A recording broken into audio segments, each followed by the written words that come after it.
In today's Leeds news, Joe Rothwell fee revealed, 6 in Championship Team of the Week, Farke trusts his squad, FA Youth Cup exit, Player of the Month awards announced, and shock Glenn Kamara move.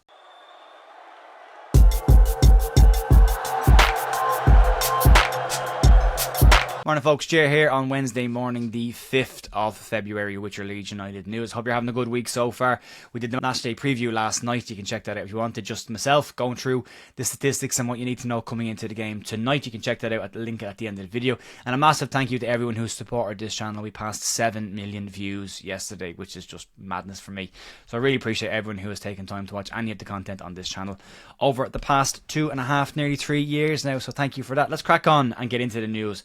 We'll start off with Joe Rothwell, and yesterday we heard from Joe Rothwell speaking to BBC Leeds about his journey coming to Leeds United, how he's found his loan so far, being separated from his family for such an extended period of time, and what the future might look like for the central midfielder. Graham Bailey also spoke yesterday, and he claimed that Leeds United would be interested in making Joe Rothwell's loan move a permanent one, but there are lots of factors involved on this: promotion, not getting promoted, the price of the player, and Bournemouth's appetite to move him on, as well as the player's decision whether he wants to be part of a squad or a guaranteed starter in a team. Reports from Team Talk today claim that if Leeds United were to try and make the move permanently, it would cost Leeds in and around £7.5 million. To put that in context, Out Tanaka cost Leeds £3.4 million, so nearly double of what Leeds paid for Tanaka. Very different players and very different circumstances. But just to put that in context, Rothwell has a deal at Bournemouth until 2028. So right now Bournemouth can dictate the circumstances surrounding this deal if Leeds decide to get it done. But if Leeds get promoted, it's highly possible Leeds might look for an upgrade in that number 8 position in the centre of the park, and maybe right down the spine of the team, seeing what the gap is like now between the Championship and the Premier League. But that's not to be disrespectful to Joe Rothwell at all. He has been excellent for Leeds this season. I think he's been a big surprise to quite a lot of Leeds fans, and for me, he has been one of our breakout stars, I suppose, of this year. And as Dominic Matteo already described him as, incredibly underrated. And I couldn't agree with him more. He's been very good for Leeds, and long may that continue. But what his summer looks like depends, I suppose, on where Leeds end up. But $7.5 million, do you think that's a decent fee for Joe Rothwell? Would you like to see Joe Rothwell stay on? I'd love to know your thoughts on this one. It's a very positive player. I think he gets a positive reaction from most people, so I'll be interested to see what everyone thinks. Moving on to some starting of our awards stories for today. And it's the Championship Team of the Week, and not surprisingly, after putting 7 goals past Cardiff this weekend, Leeds have been heavily represented in the EFL Championships Team of the Week. The 7-0 win for Leeds was the biggest win Leeds have had in 50 years, and it's seen quite a number of players come in, some surprising, some not surprising. Joe Rodon, Junior Firpo, Dan James, Joe Rothwell, Brendan Aronson and Joel Piroux have all been named in the EFL Championships Team of the Week. No place for Manor Solomon, which is a surprise given how many defensive-minded players are in that team of the week, but it's still a very strong statement from Leeds against Cardiff last weekend, as well as a pretty decent, strong statement in terms of the quality of this squad. I'm going to move on and talk about that one now, and we'll talk about Daniel Farke. And as Leeds stood still in January, a move that only time will tell whether it was a smart move or an ill-advised move, and we'll have to wait and see. But Daniel Farke was talking to the press and giving his thoughts on the window. And speaking to the media yesterday, Farke doubled down on his quiet window comments and his previous statements about only bringing in players if they improved the squad and made us better. Farke said that he doesn't want to buy players just for the TV spectacle, referring to Sky Sports coverage of deadline day. But speaking to the media on the topic, Farke said the following: "I predicted a quiet window, and that's how it turned out. The main headline from our window is I trust our group. We are top after 2/3 of the season. This group has managed this, and I do not know why they cannot continue.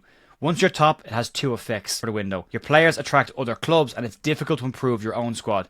This was important to block interest in our players, and for that I am happy." Farke went on to talk about the TV coverage and how the pressure of the fans can come out on social media as well as other places because of the TV coverage and what a spectacle deadline day is made. And on that topic he said the following: "I don't think you should be doing business because you're in front of a TV watching breaking news and other clubs worrying about what they're doing. I never ruled out a lucky addition, but none of our targets ticked my boxes." Those boxes being character, quality and affordability.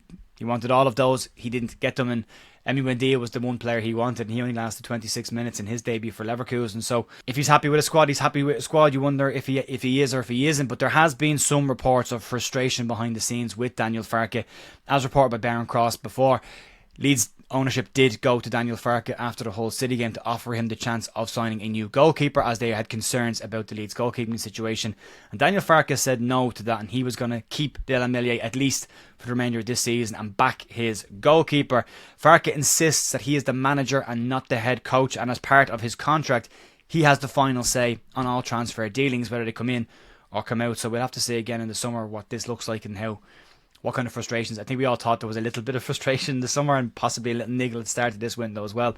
But we'll see how that one pans out over time. Moving on to the FA Yout Cup and Leeds United under-18s. And last season, a very talented Leeds under-18s squad went all the way to the FA Youth Cup final before being beaten by an uber overpowered under-18 squad that Manchester City had in the Etihad Stadium. This season there was a bit of a rebuild needed for the under-18s, as quite a lot of the better players in the 18s moved into the under-21 setup along with Scott Gardner. But Leeds, a misfortune this season came as Leeds were drawn very early against this same Manchester City squad, and unfortunately Leeds have exited the FA Youth Cup in the early rounds. A 6-1 defeat for Leeds in that game. However, they did get a goal from the highly talented and highly rated Oliver Boast. We'll talk more about him in the coming weeks if I can get Jerry McDermott on, which we're organising that right now. So hopefully we have more detail on Oliver Boast. But we move on. I'm going to talk about the Player of the Month awards, and Leeds have announced their first team and under-21 Players of the Month. And Dan James has picked up the Leeds United first team Player of the Month after a really, really strong January. Since the start of last season, Dan James has 21 goals and 15 assists, and only 2 players in the Championship have more than that, and that statistic comes from Johnny Cooper at Opta. The under-21s, they gave their January Player of the Month award to Diego Monteiro, who's had a really strong comeback from his injuries, and we did cover Diego Monteiro's thoughts on his future at Leeds last week, and you can check that one out if you want to. But well done to Dan James and well done to Diego Monteiro on picking up their Player of the Month awards for January. And then moving on to the final story of the day, and slightly Leeds adjacent news, but just one that popped up during the window. Thought we'd close the loop on this one and bring you the final details on what happened with Glenn Kamara. There were some portions of the Leeds United fan base who were very annoyed that Leeds decided to cash in on Glenn Kamara in the summer and double the amount of money that they paid for him when he moved to France and Stade Rennes.